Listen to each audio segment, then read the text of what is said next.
lahat. Ako po si Juliet Ignacio. Ako po mayroong babatiin. Pero bago po yan, sasabihin ko po muna kung anong unang expression ko sa kanya nung nakita ko siya o nakilala sa YT. Nung una, ang pagkakakilala ko sa kanya, para siyang stricta. Yung ganon. Kaya sabi ko, sabi ko parang matapang, pero gusto ko yung mga ganong aura. Yung parang matapang, pero deep inside, may pusong dalisay. Mabait po siya.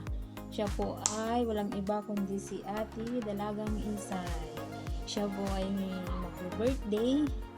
Kaya ako po ay bumabati sa kanya ng happy birthday po, Ate Isay.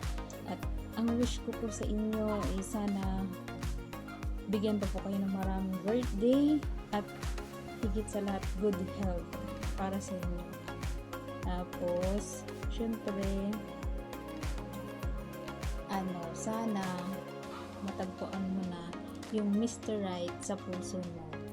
Yun lang po. Maraming salamat. Happy birthday, ate. Huwag po kayong magbabago. Salamat dahil nakasuporta ka sa aking maliit na bahay. Hindi niyo ako pinapabayaan. Kung ako magsasilent, nandyan po kayo ng mga sinya. Maraming salamat po, ate. Kasi ikaw yung ating nakilala ko sa YT na mabait, matulungin, at higit sa lahat maalalahanin sa mga kasama tulad ko.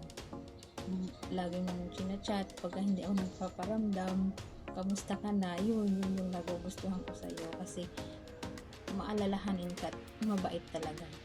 Maraming salamat, ate, kasi nakilala kita sa YT. Hindi mo ko pinapabayaan kahit minsan hindi nagpaparamdam. Yan, busy lang talaga. Happy birthday po ulit, ate.